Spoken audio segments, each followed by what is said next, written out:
HoopsOnLane.com Fan Podcast, Episode 57, Penn State Pregame. Hoops on Lane Fan Podcast is sponsored by About Face Cosmetic Therapy Center, because basketball season is also laser hair removal season. You're listening to Hoops on Lane, a fan-produced pregame and postgame podcast about the Ohio State University men's basketball team. Visit hoopsonlane.com or subscribe where you listen to podcasts for all the latest episodes and information. Now here's your host, Dave Horning. Greetings, Hoops fans. This is Dave Horning for HoopsOnLane.com Fan Podcast with a preview of the next Ohio State Buckeyes game, an away game against the Penn State Nittany Lions, coming up this Thursday, February 15th at 8 p.m. Columbus time. The game will be broadcast on the Big Ten Network and on radio at The Fan 97.1 FM. Yes, this is the Penn State team that beat Ohio State in Columbus just 3 weeks ago, winning at the shot on a last-second mid-court three-point shot by Tony Carr that gave Penn State an 82-79 victory instead of sending the game into overtime. This will be an exciting game to watch because of the revenge factor, but also because Penn State has won 4 of its 5 games since beating Ohio State and now stands alone in 6th place in the Big Ten with a record of 8 wins against 6 losses and an overall record of 18 wins against 9 losses. Penn State is on the bubble for an invitation to the NCAA tournament, and they face a tough remaining schedule. Ohio State at home, at Purdue, Michigan at home, and ending up on the road at Nebraska.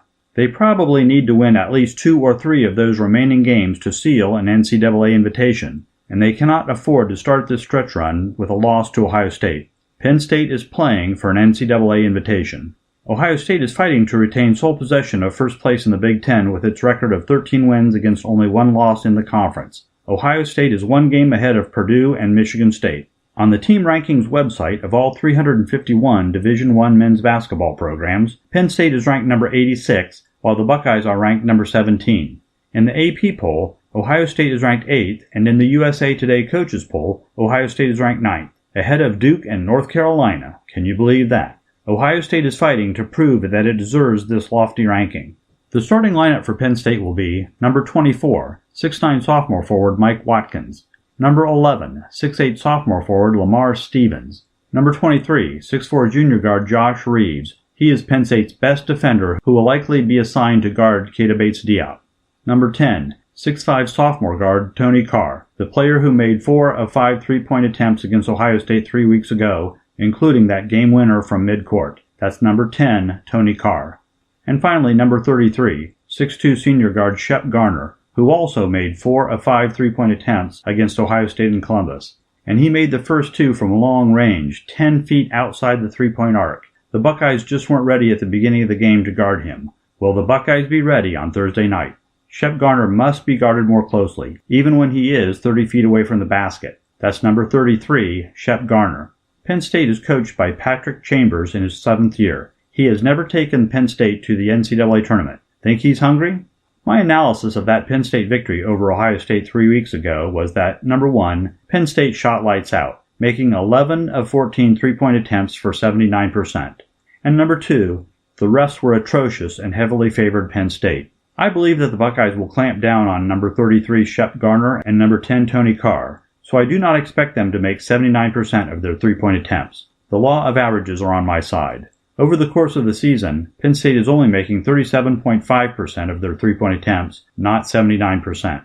But I am very concerned that the refs will not be any better. Usually the home crowd intimidates the refs and they swallow their whistle against the home team. Penn State is organizing a whiteout, just like they do for the football games to pump up the crowd. They'll probably also have that stupid and incessant lion growl. This home crowd advantage presents a problem for the Buckeyes. Since Caleb Wesson is more dominant underneath than the Penn State front line, Penn State will resort to, quote, hack-a-shack, unquote, and, quote, basketball, unquote, to try to slow Caleb down. If the refs let them do that and don't blow the whistle, it will be unfair to Caleb and the Buckeyes. I hope that Buckeye coach Chris Holtmann will call out the refs if this starts to happen. A well-timed technical foul can have the effect of hitting the reset button. On a positive note, there is good news that Cam Williams is out of the doghouse with Coach Holtmann and will be available to play against Penn State. This could give the Buckeyes a lift, just like Penn State's Josh Reeves did when he returned for the Ohio State game after missing 4 games in January.